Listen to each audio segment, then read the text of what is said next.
नाज़रीन, आप सभी का इस्तकबाल है हमारे खास प्रोग्राम हेलो करियर में और मैं हूं आपके साथ शगुफी खान। नाज़रीन, करियर से मुतालिक आपके जो भी सवाल हैं आप हमसे पूछ सकते हैं और आपके सभी सवालों का जवाब देने के लिए आज हमारे साथ स्टूडियो में मौजूद हैं डॉक्टर संजय सिंह बाघेल, जो कि करियर काउंसलर है। सर, तहे दिल से इस्तकबाल है आपका हमारे प्रोग्राम में।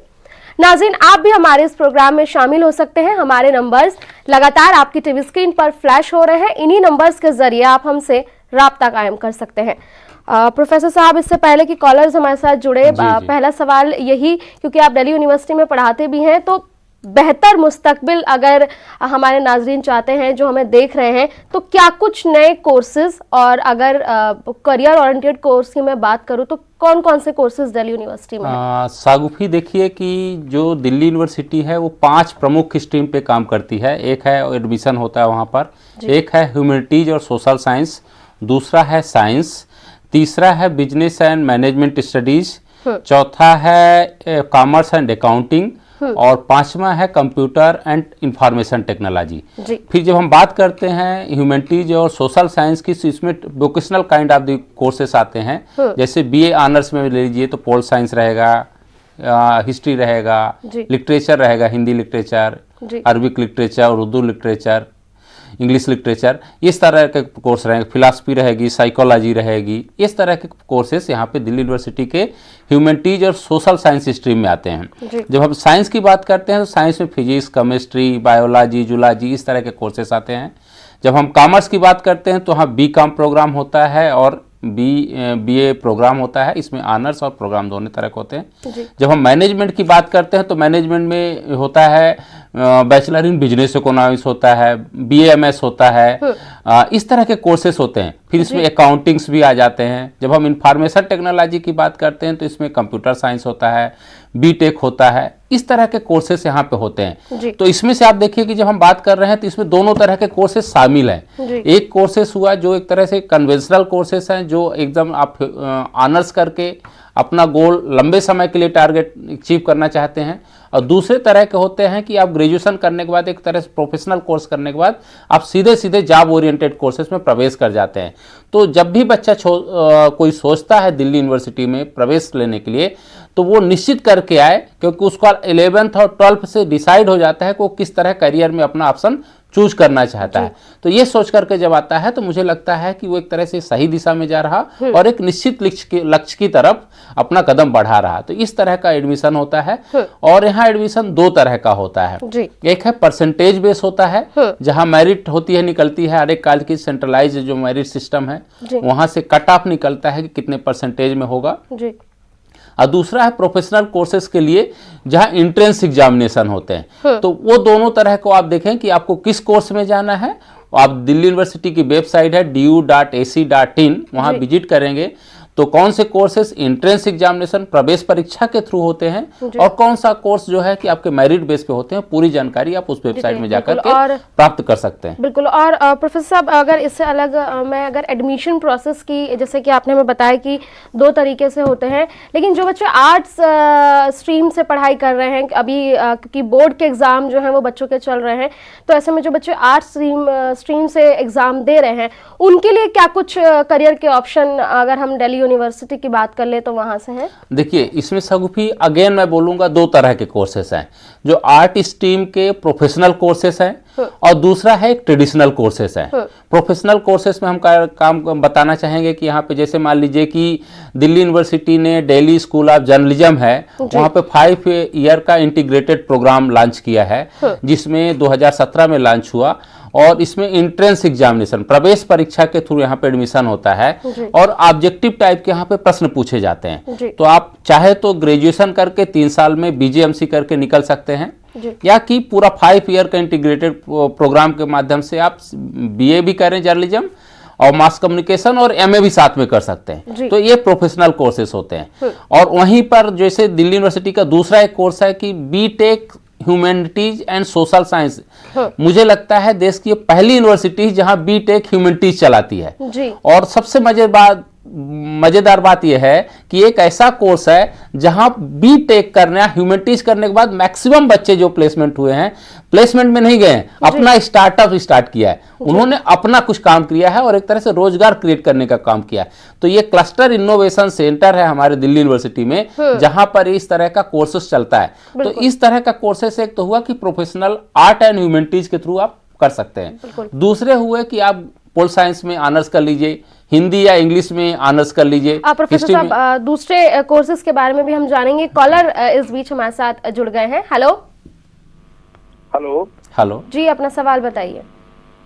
जी, मैं कश्मीर से बोल रहा हूँ। जी जी जी मैंने एमएससी किया है जूलॉजी में। जी जी हेलो जी जी हम आपको बोलिए। सुन रहे हैं, आप अपना सवाल पूरा कीजिए।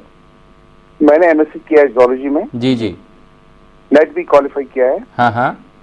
अब मेरे लिए आगे क्या है?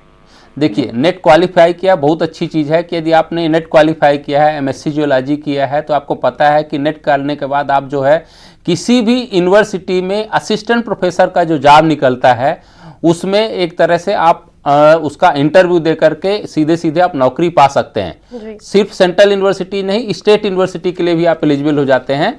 तो आप वहां पर जाके, यदि आप मान लीजिए कि गवर्नमेंट जॉब में नहीं है, तो प्राइवेट यूनिवर्सिटीज बहुत अच्छी आ गई हैं आजकल के, जहां उसके पैरेलल सैलरी देती हैं और 6th और 7th कोई कमीशन उनमें भी लागू हो चुका है, वहां भी आप अप्लाई कर सकते हैं।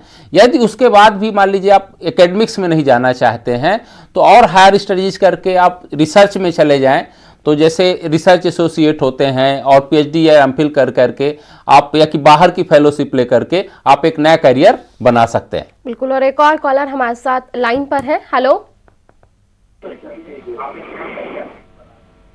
हेलो हेलो जी जी जी, सवाल बताइए अपना। हेलो जी, हम जी। आपको सुन रहे हैं, अपना सवाल बताइए।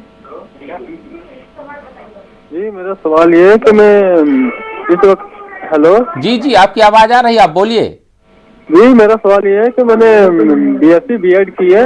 हाँ हाँ तो जी, हेलो? बोलिए बोलिए, आपकी आवाज जी, आ रही है। आप डॉक्टर साहब, इससे पहले कि हम कॉलर का पूरा सवाल लें, हम अपने सभी नाजरीन से गुजारिश करना चाहते हैं कि वो अपने टीवी की आवाज बंद करके हमें कॉल करें, ताकि हम उन्हें क्लियर सुन सके, क्योंकि अभी हमें ये दिक्कत हो रही है कि हम उनको क्लियर नहीं सुन पा रहे हैं।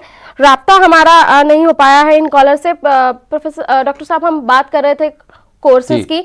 एक कॉलर और इस बीच हमारे साथ जुड़ गए हैं। हेलो हेलो जी जी, जी, सवाल सवाल पूछिए। बताइए। जी, 1 साल के लिए प्रोफेशनल डिप्लोमा होता है साइकोलॉजी में। जी जी, होता है। उसके लिए एलिजिबिलिटी क्या होती है? नहीं, आपका 1 साल का जो प्रोफेशनल कोर्स होता है साइकोलॉजी में, उसके लिए यदि आप ग्रेजुएशन किए हैं, बीए लेवल पर आपने बैचलर लेवल पे यदि साइकोलॉजी किए हैं, उसके बाद प्रोफेशनल, उसमें अलग एक तरह से सेक्टर आपका खुल जाता है। जैसे क्लिनिकल साइकोलॉजी हो गया आपका चाइल्ड साइकोलॉजी हो गया। इस तरह के किसी एक चीज पे आप जाकर स्पेशलाइजेशन करने का आप क्षेत्र चुन सकते हैं उसमें। जी। और डॉक्टर साहब, जैसे कि हम बात कर रहे थे प्रोफेशनल कोर्सेज की दिल्ली यूनिवर्सिटी में, जी। और कौन कौन से कोर्सेज हैं?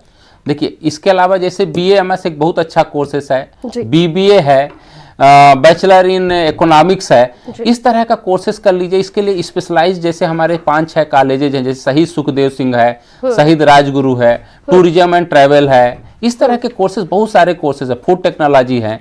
इन तरह के कोर्सेज करने के बाद यदि आप इन कॉलेजों से निकलते हैं, तो जिन्होंने ये चीज़ें पढ़े ही है उनको पता है कि यहाँ पे करने के बाद मैक्सिमम लोगों का पैकेज बहुत अच्छा हुआ है, और 100% लगभग प्लेसमेंट जो है दिल्ली यूनिवर्सिटी के इन कॉलेजों से, शहीद सुखदेव या राजगुरु से, केशव महाविद्यालय से, जहाँ से भी बच्चे निकले हैं उनको प्लेसमेंट मिल जाता है। बिल्कुल। और कॉलर हमारे साथ जुड़ गए हैं। हेलो हेलो जी, सवाल बताइए अपना। मैडम, मैं JNK से बोल रहा हूँ, नईम अहमद मेरा नाम है। जी नईम साहब, सवाल बताइए। मेरी बेटी ने BSc MSc से टेक्नोलॉजी किया है। जी जी, तो अब वो आगे क्या कर सकता, आगे उसमें पोस्ट ग्रेजुएशन कहाँ है, PhD कर सकती है ये? बीएससी एमएससी टेक्नोलॉजी मतलब कंप्यूटर साइंस किया है। BSc एनेस्थीसिया टेक्नोलॉजी है, एनेस्थीसिया टेक्नोलॉजी। NS हाँ हाँ, देखिए एक बहुत अच्छा स्कोप है इसमें। 2-3 तरह के कोर्सेस हैं। एक तो आप जाकर के जैसे जो मेडिकल कॉलेजेज होते हैं, जैसे मान लीजिए कि दिल्ली में हम बात करें तो सफदरजंग है, एम्स है, यहाँ पे रिसर्च एसोसिएट या रिसर्च असिस्टेंट लगे,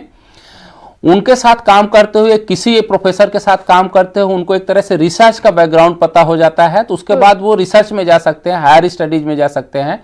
पीएचडी करके एक तो फैकल्टी की तरफ आ सकते हैं, नहीं तो आजकल बहुत सारे प्राइवेट यदि आपने इंस्टीट्यूशन आपने देखे होगा तो एनेस्थीसिया की पूरे देश में कहें तो एक प्रोफेशनल एनेस्थीसिया की बहुत ज़्यादा डिमांड है और बहुत ज़्यादा इसमें सैलरी भी है।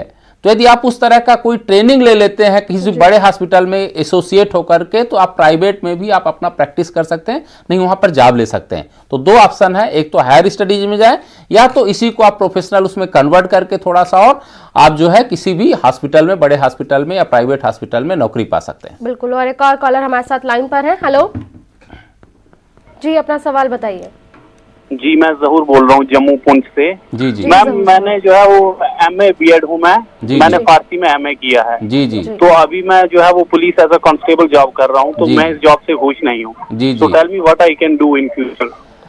जहूर साहब जो है, देखिए फारसी का एक तरह से स्कोप यहाँ पे हमारे यहाँ थोड़ा कम है, लेकिन इसके माध्यम से आप यदि इससे संतुष्ट नहीं हैं तो थोड़ा सा आप मेहनत करके जो सिविल सर्विसेज एग्जामिनेशन होते हैं या स्टेट सर्विसेज एग्जाम जो होते हैं उसमें जाकर के यदि आप तैयारी करते हैं, CSET वगैरह का परीक्षा निकाल लेते हैं, तो UPSC union public service commission के जो जॉब होते हैं आप सीधे सीधे स्टेट सर्विसेज या सेंट्रल सर्विसेज में आ सकते हैं और एक बहुत बड़ा एकदम से प्रेस्टिजियस जॉब है, पूरा एकदम प्रतिष्ठा वाला जॉब है, वहां पे नौकरी पा सकते हैं। यदि ये नहीं करना है तो फिर इसके बाद हायर स्टडीज आप वहां नौकरी करते हुए भी कर लें, तो मुझे लगता है एक दूसरा स्कोप जो है एकेडमिक्स का खुलता है और फारसी का मिडल ईस्ट वगैरह में बहुत ज़्यादा जो है स्कोप है, वहाँ पे काफ़ी इंडियन टीचर जो हैं वहाँ पे जाते हैं हायर एजुकेशन में, क्योंकि मैं बहुत सारे अपने मित्रों को जानता हूँ जो वहाँ कोई सऊदी अरबिया में, कोई कतर में है, कोई इराक में है, कोई ईरान में है, इस तरह जाकर के वहाँ पे पढ़ा रहे हैं और अच्छी खासी सैलरी मिल रही है। बिल्कुल। और कई कॉलर हमारे साथ लाइन पर जुड़ गए हैं। हेलो जी जी, सवाल बताइए अपना। हाँ मैम, एक्चुअली मेरी बच्ची ने GNM अभी कंप्लीट किया हुआ है। मैं श्रीनगर से बोल रहा हूँ। कहाँ क्या कंप्लीट किया है? GNM general nursing. General nursing, जी जी जी जी जी। हम्म। तो फर्दर क्या वो MSc बोल रही थी करने के लिए, तो क्या बेटर रहेगा? जी देखिए, दो तरह के लाइफ में जो है हमें इस तरह से करियर चूज करने का ऑप्शन मिलता है। एक है शॉर्ट टर्म गोल है, एक है लॉन्ग टर्म गोल। यदि आप MSc करके और आगे स्टडी करके एक तरह से पूरा कंप्लीट करके रिसर्च प्रोग्राम में जाते हैं तो आप जो है तो एक प्रोफेशनलिज्म की तरह से एक हायर पे पैकेज में चले जाते हैं। दूसरा यह है कि आपको करियर जल्दी स्टार्ट करना है तो जनरल नर्सिंग वो कर चुकी हैं, किसी भी हॉस्पिटल से जुड़ करके वहाँ पे ट्रेनिंग लें और एक तरह से नौकरी भी साथ साथ चलती रहे, तो वहाँ भी जो एक्सपीरियंस काउंट होगा, एक्सपीरियंस जो है कहते हैं कि लाइफ में बहुत इंपॉर्टेंट होता है। तो शॉर्ट टर्म गोल में अभी सैलरी हो सकता है कम मिले, लेकिन ये काम करते हुए यदि अपनी स्किल को और डेवलप करते हैं, क्योंकि उसको आप कहीं भी जुड़ने के बाद आपको बहुत सारे एरियाज और पता चल जाते हैं कि हम किस किस चीज़ में अपना स्किल और डेवलप कर सकते हैं। तो जब आप अंदर किसी भी इंस्टीट्यूशन में काम करते हैं, कहीं भी हॉस्पिटल में काम करेंगे, किसी रिसर्च संस्थान में आप काम करेंगे, तो एक बहुत सारा आपको वहाँ का आइडिया लगेगा, उसके बाद अपनी स्किल को और डेवलप कर सकते हैं। बिल्कुल। और कॉलर्स हमारे साथ लगातार लाइन पर हैं। हेलो हेलो जी, अपना सवाल बताइए। हाँ, मैं शबीर हुसैन कश्मीर से आपसे मुखातिब हूँ। जी शबीर साहब, सवाल बताइए अपना। मैंने MSc फूड टेक्नोलॉजी में किया है। बहुत बढ़िया। तो आगे मैं क्या कर सकता हूँ? देखिए, फूड टेक्नोलॉजी में दो तरह के कोर्सेस हैं। आजकल आप देखे होंगे कि प्रोफेशनल कोर्सेज के बहुत सारे जो करियर ऑप्शंस आ रहे हैं और लोग प्रोफेशनल कोर्सेज, ट्रेडिशनल कोर्सेज और कन्वेंशनल कोर्सेज की बजाय प्रोफेशनल कोर्सेज में जाना चाहते हैं, क्योंकि वहाँ नौकरी में जल्दी मिल जाती है। तो फूड टेक्नोलॉजी दो तरह का है। मुझे लगता है कश्मीर में थोड़ा सा ये प्रॉब्लम होगी कि वहाँ बहुत सारे ऑप्शंस नहीं होंगे, लेकिन जब भी आप मेट्रो सिटीज़ में जाएंगे तो इस तरह के दो तरह के ऑप्शन खुलते हैं। एक है कि अपना स्वयं स्टार्टअप या एंटरप्रेन्योर सब करके कोई अपना फैक्ट्री है, छोटा मोटा SME जो तरह से जो है स्मॉल स्केल इंडस्ट्री का अपना, उससे रिलेटेड कोई अपना बिजनेस स्टार्ट कर सकते हैं। यदि वो नहीं करना है तो उसी में आप जो है थोड़ा सा कोई प्रोफेशनल और कोर्सेस या सर्टिफिकेट या डिप्लोमा लेकर के या किसी बड़े संस्थान से इस तरह जुड़ करके वहाँ का स्किल जान लें और आप जाके सीधे सीधे टीचिंग और उसमें ट्रेनिंग में चले जा सकते हैं। तो दो ऑप्शन खुलते हैं, एक तो एंटरप्रेन्योर और स्टार्टअप का, और दूसरा है कि प्रोफेशनल टीचिंग और ट्रेनिंग का आप जा सकते हैं। बिल्कुल। और जैसा कि मैंने कहा कि कई कॉलर्स हमारे साथ लाइन पर हैं। हेलो हेलो हाँ, अस्सलाम वालेकुम। जी वालेकुम वालेकुम सलाम। अस्सलाम, सवाल बताइए। हाँ, मैं कुपवाड़ा से बोल रहा हूँ। जी जी, जी मेरे बच्चे ने बीटेक किया है इलेक्ट्रॉनिक्स कम्युनिकेशन में। बहुत बढ़िया। जी अभी जॉब नहीं मिल रहा है, तो आगे के बारे में आप अच्छा देखिए, ये जो क्या हमारी है चीज़ है? मुझे नहीं पता कि आपका बच्चा कहाँ है, वहाँ कुपवाड़ा में है या आसपास किसी मेट्रो सिटीज में है। कुपवाड़ा में ही है। उनको कहिए कि कहीं सबसे पहले बड़ी जॉब की तरफ ना देखें। हम लोग हमेशा गलती करते हैं कि सीधे, जैसे हम बच्चों को देखते हैं हमारे पास जो काउंसलिंग के लिए आते हैं, उनका एक्सपेक्टेशन बहुत हाई होता है कि स्टार्टिंग ही कम से कम 50,000 मिलना चाहिए, 1 लाख मिलना चाहिए। इस तरह नहीं करें। छोटा हर एक जो है ना कि बड़ा बिजनेस जो होता है, छोटा कैरियर भी जो होता है, सिंगल स्टेप से स्टार्ट होता है। तो हम तो ये सलाह देते हैं सब बच्चों को, पहले आप प्रवेश कीजिए, किसी भी इंडस्ट्री में आप घुसने की कोशिश कीजिए। तो आप जहां भी ब्रेक मिलता है वहां प्रवेश कीजिए, अपने वहाँ के इन्वायरमेंट को समझिए, स्किल को समझिए। आपको लगता है कि हमारी कुछ कमियां हैं जिसके लिए हम फिट नहीं, उसको इम्प्रूव कीजिए, और फिर धीरे धीरे एक इंस्टीट्यूशन में काम करते हुए अपने स्किल को डेवलप करते हुए दूसरी तरफ मूव कीजिए। क्योंकि प्राइवेट और कॉर्पोरेट सेक्टर जो है हमेशा ऐसे लोगों को प्रमोट करता है जो यंग हो, एनर्जेटिक हो और जिसमें सीखने की क्षमता हो। तो मुझे लगता है every small beginning going to take big leap. जी, और कई कॉलर्स हमारे साथ लाइन पर है। हेलो अस्सलाम। जी हेलो हेलो हेलो, जी जी, जी, सवाल बताइए अपना। मेरा बच्चा ने किया है फूड टेक्नोलॉजी में पीएचडी। बहुत बढ़िया। जी अच्छा, मगर वो ये बायोटेक में किया था एमएससी। जी लेकिन यहाँ यूनिवर्सिटी कश्मीर वाले कहते नहीं, ये होना चाहे एग्रीकल्चर में एमएससी। अच्छा, उसने थाईलैंड में किया, इसने झांसी में किया बायोटेक्नोलॉजी एमएससी, हाँ हाँ जी। और थाईलैंड में किया फूड टेक्नोलॉजी में। हाँ हाँ। जी अब हम क्या करेंगे?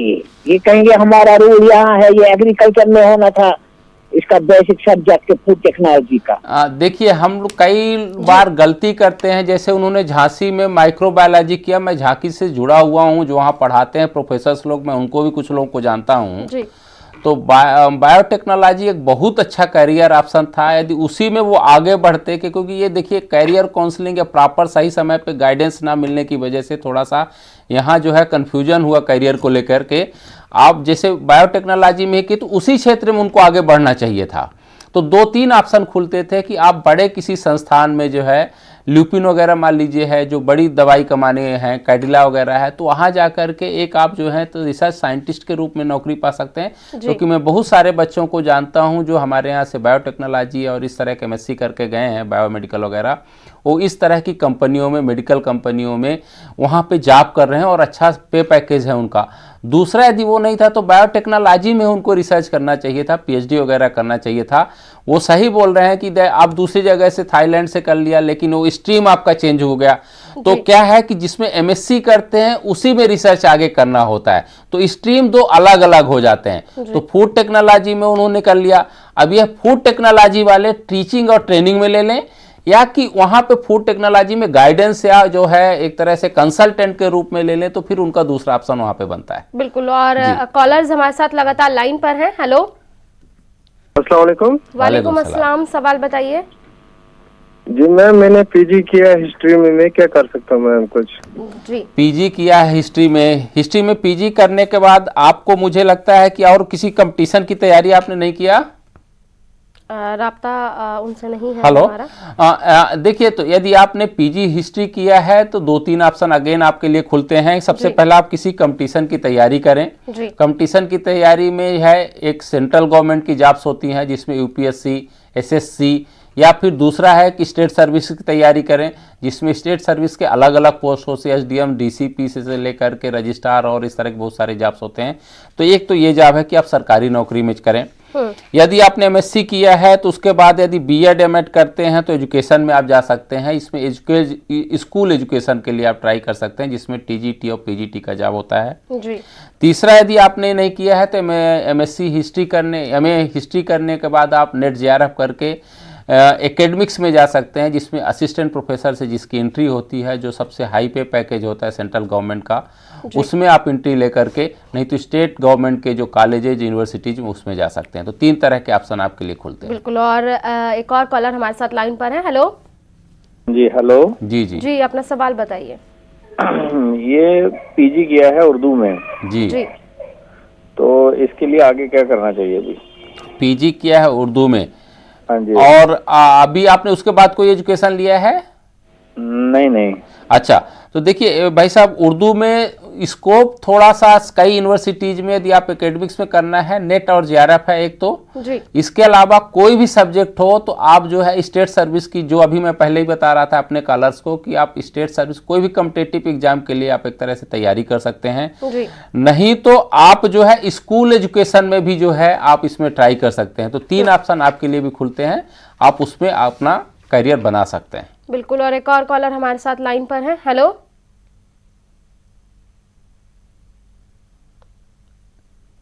हेलो, क्या आपको हमारी आवाज मिल पा रही है? हेलो, शायद राब्ता इनसे हमारा नहीं हो पाया, और वक्त की भी कमी है डॉक्टर साहब। ऐसे में अगर मैं दिल्ली यूनिवर्सिटी की, जैसे आज हम बात कर रहे हैं, तो दिल्ली यूनिवर्सिटी के कई कोर्सेज आपने हमें बताए, लेकिन अगर गैप ईयर की मैं बात करूं, ऐसा कोई पसंदीदा सब्जेक्ट है जो बच्चा करना चाहता है लेकिन उस साल क्वालिफाई नहीं कर पाता है एंट्रेंस टेस्ट, तो क्या अगले साल उसकी तैयारी करके करना चाहिए? क्या बीच में गैप देना चाहिए? क्या वो सही होगा या नहीं? देखिए, बहुत सारा जो है ना, हमें जो है इस स्टेज में पता नहीं होता है कि एक्चुअली करियर को लेकर बच्चों को बहुत कंफ्यूजन होता है, और साथ साथ बच्चों को नहीं होता, पेरेंट्स को भी बहुत कंफ्यूजन होता है। क्योंकि पेरेंट्स जो देखते हैं, जो बाहर की दुनिया में देख रहे हैं, आस पड़ोस देख रहे हैं, न्यूज़पेपर पढ़ रहे हैं, वहीं से जो है अपनी राय और ओपिनियन बनाते हैं। वही चीज़ बच्चों का होता है। आज बच्चों का दिमाग करता है कि हम ये कोर्स पढ़ना चाहिए, ह्यूमैनिटीज में जाना चाहिए, कल को लगता है नहीं जर्नलिज्म में जाना चाहिए, फिर परसों कुछ दिनों बाद लगेगा नहीं मुझे साइकोलॉजी अच्छी लगती है। तो इस तरह का कन्फ्यूजन करियर को लेके स्टेज, प्रारंभिक स्टेज में होता है। लेकिन मुझे लगता है सबसे पहले तो अपने आप को क्लियर करना चाहिए कि वो जो है आप में क्वालिटी क्या है, आपके अंदर स्किल्स क्या है, और आपका इंटरेस्ट क्या है। जब आपका इंटरेस्ट पता चल जाए, उसके हिसाब से आप करियर का और सब्जेक्ट का चुनाव करें और फिर तैयारी करें। मान लीजिए कि आपने तैयारी नहीं की है, कभी भी किसी प्रवेश परीक्षा में जाना है या एंट्रेंस टेस्ट में जाना है, तो हम दिल्ली यूनिवर्सिटी की वेबसाइट में जाइए, पुराने सालों के, वर्षों के जो है सैंपल पेपर्स होते हैं, वहां जाकर के एक आइडिया लग सकता है कि किस तरह के सवाल पूछे जाते हैं।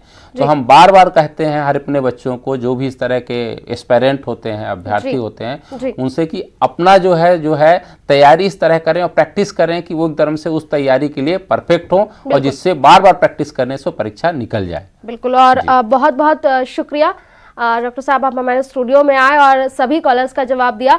नाज़रीन, फिलहाल वक्त अब आपसे इजाजत लेने का हो गया है। अगले हफ्ते दोबारा हाजिर होंगे, तब तक के लिए हमें दीजिए इजाजत। आप देखते रहिए न्यूज़ 18 उर्दू। खुदा हाफिज। शुक्रिया।